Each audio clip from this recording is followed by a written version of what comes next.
চলতে চলতে হঠাৎ থমকে গিয়ে মালু বলে উঠল, বাঘ। তার মুখ কাগজের মতো সাদা। কি হবে রে বলে বুলু বরফের মতো ঠান্ডা হাতে আমার হাত চেপে ধরে ঠকঠক করে কাঁপতে লাগলো। আমার সিদ্ধারা বেয়ে যেন শিরশিরি একটা ঠান্ডা স্রোত নেমে গেল। কালু কিন্তু অত সহজে ঘাবড়াবার পাত্তি নয়। মাটিতে উবু হয়ে বসে ভিজে বালিতে পায়ের ছাপগুলো লক্ষ্য করে দেখে ফিসফিস করে বলল, ওই জাতীয় কোনো জানোয়ারের পায়ের ছাপ, তাতে সন্দেহ নেই। তবে কথা হচ্ছে, তার মুখের কথা শেষ হবার আগেই পাশের ঝোপ থেকে একটা খসখস শব্দ শুনে সে ধর্মড়িয়ে উঠে দাঁড়ালো। চিড়িয়াখানার মতো একটা বোটকা গন্ধ আমাদের নাকে এসে পৌঁছলো। চাপা গলায় মালু বলল, বাঘের গায়ের গন্ধ পাচ্ছি। এরই মধ্যে মাথা ঠান্ডা রেখে কালু কিন্তু নির্দেশ দিতে লাগলো, একটুও শব্দ করবি না। খসখস আওয়াজ যেদিক থেকে আসছে তার উল্টো দিকে পা টিপে টিপে চল। আমি লাঠি নিয়ে পিছনে আসি। কালুর সাহস দেখে মালু আর আমার সাহস ফিরে এলো। তবু পা যেন আর চলতেই চায় না। বুলুকে আমরা দুজন শক্ত করে না ধরে রাখলে হয়তো সে পড়েই যেত। কালু বলল, জটাই ভাজুক, আমার এখন ভীষণ খিদে পেয়েছে, না খেয়ে আর এক পাও নড়ছি না। একটা অপেক্ষাকৃত সমতল টিভির ওপর কাগজ বিছিয়ে সে আমাদের সকলের বসবার জায়গা করল। তার কথা শুনে আমাদের সকলেরই পেটে যেন আগুন জ্বলে উঠল। সেই ভোরে চা রুটি ডিম খেয়েছি। হাঁটতে হাঁটতে সে তো কোন যুগে হজম হয়ে গেছে। সাময়িকভাবে ভয় ভুলে গিয়ে বুলু 4টে শালপাতার ঠোঙায় লুচি আর আলুর দম ভাগ করতে বসল। যতই গোমড়া মুখ হোক ঘনশ্যামদা, খাবার তৈরি করতে তার জুড়ি নেই। মালু পাউরুটি ভালোবাসে না আর কালু নিরামিষ খেতে চায় না বলে কোন ভোরবেলা সে লুচি আর মাংসের কাটলেট ভেজেছে। বুলুর প্রিয় সন্দেশ আর আমার শখের আমের আচার দিতেও ভোলেনি। পরিতৃপ্তির সঙ্গে খাওয়া শেষ করে বোতলের জল খেয়ে আচার চুষতে চুষতে আমরা আলোচনা করতে বসলাম, এবার কি করা যেতে পারে। মালু আকাশের দিকে তাকিয়ে আচার চাটতে চাটতে দিবা স্বপ্ন দেখছিল। এখন বলল, আমার কিন্তু হারিয়ে যেতে বেশ ভালো লাগছে। যদি কেউ আমাদের খুঁজে না পায় তাহলে বেশ হয়।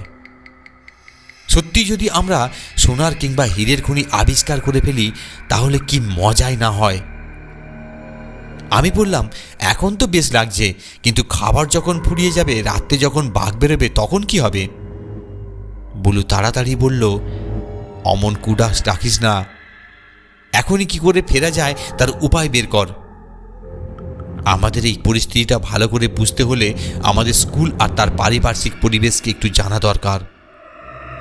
কলকাতা থেকে অনেক দূরে নির্জন পাহাড়ের জায়গায় একটা চমৎকার বোর্ডিং স্কুল থেকে কালু, মালু আর আমি পড়াশোনা করি। আর শখানেক মেয়ে থাকে, 5-6 জন টিচারও বোর্ডিংয়ে থাকেন। স্কুলের পশ্চিমে জমিদার বাড়িতে যে দাদু থাকেন, তিনি আসলে এই স্কুল স্থাপন করেছিলেন।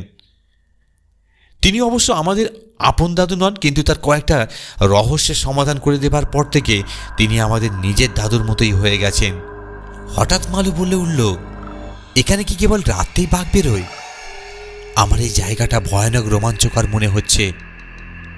দিনেও এখানে কত কিছু ঘটতে পারে। হয়তো কোনো গুপ্তধন থাকতে পারে, হয়তো কোনো গুন্ডা বা ডাকাত লুকিয়ে থাকতে পারে।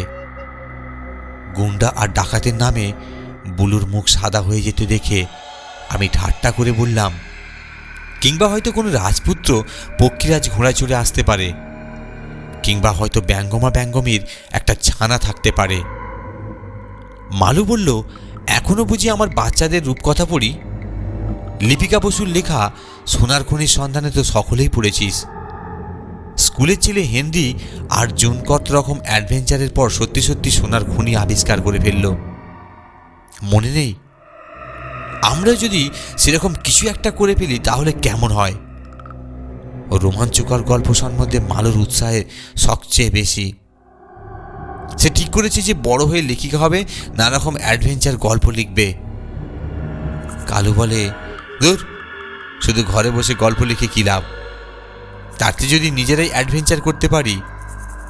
বুলু আর আমি বলি, আমরাও দলে আছি, তোর সঙ্গে সত্যি সত্যি অ্যাডভেঞ্চারে যোগ দেব, আবার মালুর লেখা রোমাঞ্চকর কাহিনীও পড়ব।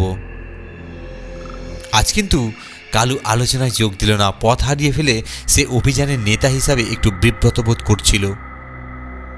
উপরের দিকে তাকিয়ে সে বলল, দেখ, ওই গাছটার গোড়ায় যদি পৌঁছাতে পারি তাহলে নিশ্চয়ই গাছের ফাঁক দিয়ে দেখে বুঝতে পারবো এখন কোন দিকে যেতে হবে। বলে কি মেয়েটা, এখানে খোয়াইয়ের ধারগুলো এমন খাড়া, তাই বেয়ে টিকটিকি ছাড়া আর কোনো প্রাণী হয়তো উঠতে পারবে না। কিন্তু দেখা গেল যে কালুর মাথা খারাপ হয়নি। ঝোলার মধ্যে থেকে তার দড়ি মইটা বার করে এক প্রান্তে একটা দড়ির সঙ্গে ঢিল বেঁধে নিল। তারপর বার দুই বিতার চেষ্টার পর ঢিলটা ছুঁড়ে গাছের গোড়ায় আটকে ফেলল। কালু কিছু বলবার আগেই মালু বলে উঠল, আমি আগে যাই, সবচেয়ে হালকা। বলেই তরবড়িয়ে মই বেয়ে উঠতে গেল আর দড়ি খুলে হুড়মুড়িয়ে পড়ে গেল। ও মাগো বলে চেঁচিয়ে উঠল বুলু। কালু আর আমি ধরে না ফেললে সেদিন একটা সাংঘাতিক বিপদ ঘটে যেতে পারত। এরপরে আর মালু মই বেয়ে ওঠার নাম করল না। ঠিক তখনই সেই শব্দটা আমার কানে গেল। শব্দটা এত আস্তে, সেটা যে একটা গোয়ানি না চাপা কান্না না আর কিছু ঠিক বুঝতে পারলাম না। তবু বুলু একটা চাপা আর্তনাদ করে উঠল আর কালু তাতে ধমক দিল।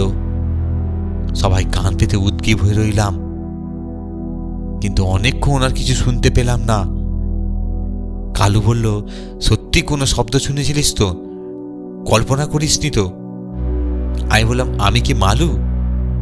সঙ্গে সঙ্গে আবার একটা মৃদু শব্দ পেলাম, এবার যেন আরো আসতে। মালু সন্দেহের সঙ্গে বলল, এ কি মানুষের গলার স্বর না আর অন্য কিছু? আবার কি হবে আমি জিজ্ঞেস করলাম।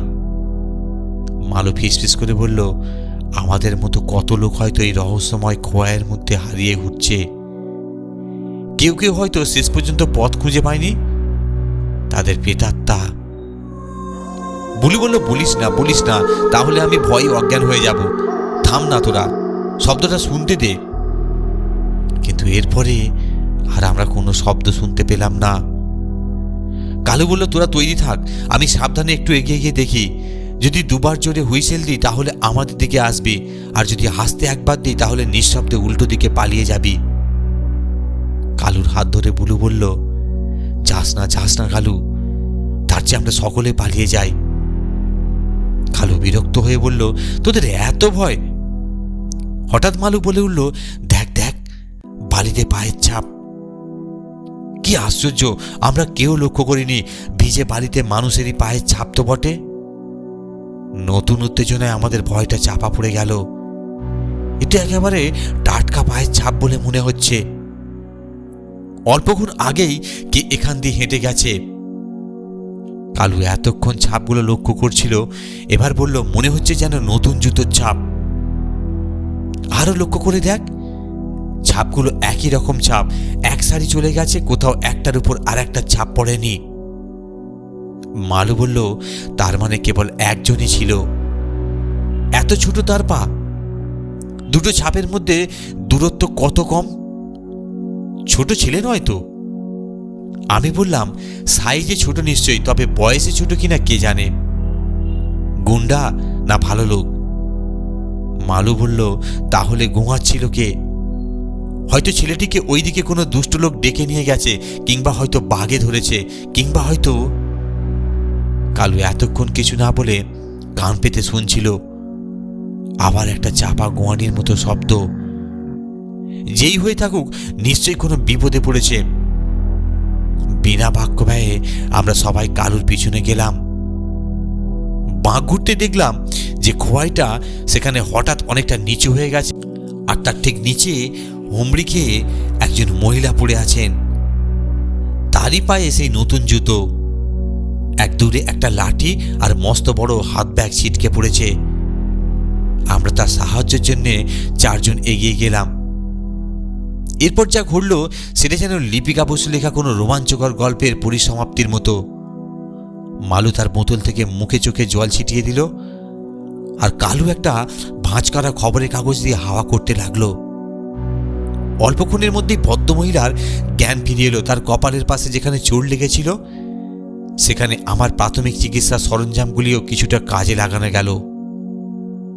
বুলু যখন তার লাঠি আর হাতে ব্যাগ কুড়িয়ে এনে দিল, ততক্ষণে তার মুখেও কথা ফুটেছে। মহিলার নির্দেশ মতো ডান পিঠে কালু হামচে খামচে খোয়াইয়ের একটা অপেক্ষাকৃত ঢালু অংশ দিয়ে উপরে উঠেই আনন্দে চিৎকার করে উঠল, আরে ওই তো নদী, ওই তো আমাদের চেনা রঙ্গনা নদী। সত্যি আমরা খোয়াই ধরে ধরে নদীর ধারে এসে পৌঁছে গেছি। কালু ঝুলিয়ে দেওয়া দড়ির সাহায্যে আমরা সবাই একে একে উপরে উঠলাম, এমনকি সেই মহিলাকেও সাহায্য করে উপরে তুললাম। দূরে একটা ছাই রঙের ফিয়াট গাড়ি দাঁড়িয়েছিল। আমাদের দেখতে পেয়ে ড্রাইভার এগিয়ে এলো আর ভদ্রমহিলাকে নমস্কার জানালো। অবাক হয়ে দেখছিলাম খোয়াইগুলো কি করে পূর্ব দিকে ঘুরে নদীতে পড়েছে আর নদীটা এঁকে বেঁকে দক্ষিণে চলে গেছে। আরও একটা পোল দেখা গেল, দূরে পাকা রাস্তা আর বাড়িঘর দেখতে পেলাম। ভদ্রমহিলা হেসে বললেন, ওটা তোমাদের ঝাউতলারই একটা অংশ বলতে পারো। এখান থেকে আমার মোটরেই তোমাদের স্কুলে ফিরে যেতে পারবে। কি আশ্চর্য, আমরা কে তা না জেনে ভদ্রমহিলা আমাদের স্কুলের কথা জানালেন কি করে? পর মুহূর্তেই মনে হলো যে এদিকে তো আর কোনো মেয়েদের স্কুল নেই, সুতরাং এটা বোঝা খুব সোজা। ঝাউতলার এই দিকটা আমরা কেউ এর আগে আসেনি। ভদ্রমহিলা তার গাড়িতে করে নদীর ধারে তার সুন্দর ছোট বাংলো বাড়িতে নিয়ে গেলেন। বারান্দায় বসে গরম গরম চা, কেক আর চিড়ে ভাজা খেতে খেতে দূরে আমাদের চেনা পাহাড়গুলোকে অচেনা দিক থেকে দেখতে লাগলাম। কালুর দূরবীনটাতে আমাদের স্কুল আর দাদুর বাড়ি পর্যন্ত স্পষ্ট দেখা গেল। আমাদের ঝোলা, লাঠি, দড়ি, দূরবীন সবকিছুই ভদ্রমহিলা লক্ষ্য করে দেখছিলেন। এবারে জিজ্ঞেস করলাম, তোমরা বুঝি খুব অ্যাডভেঞ্চার করতে ভালোবাসো? বড় হয়ে কি করবে? ভূপর্যটক হবে? কালু বলল, এখনো মন স্থির করতে পারেনি, তবে কিছু একটা নতুন নিশ্চয়ই আবিষ্কার করব।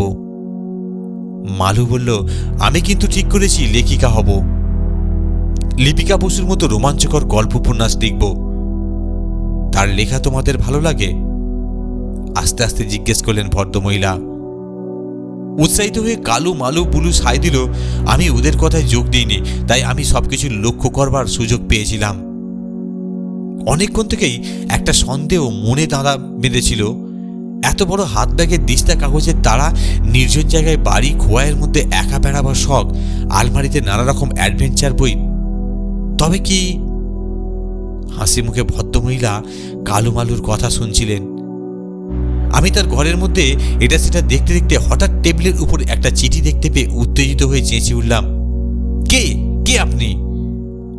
মৃদু হেসে মহিলা বললেন, তোমরা তো এত গোয়েন্দাগিরি করো, তোমরাই বলো আমি কে। এর পরের উত্তেজনা কি আর ভাষায় বর্ণনা করে বলা যায়? মোট কথা, আমরা যখন লিপিকাদির গাড়িতে করে দাদুর বাড়ি ফিরে এলাম, ততক্ষণে তার সঙ্গে আমাদের খুব ভাব হয়ে গেছে। তিনি কথা দিয়েছেন যে আমাদের বিষয়ে একটা রহস্যের গল্প লিখবেন। আনন্দের চোটে আমাদের মনে হচ্ছে যেন সত্যি সত্যি অপ্রত্যাশিতভাবে সোনার খনির সন্ধান পেয়ে গেছি আমরা। ধন্যবাদ। গল্পটি শোনার জন্য অসংখ্য ধন্যবাদ। আপনারা সুস্থ থাকুন, ভালো থাকুন এই কামনাই করি।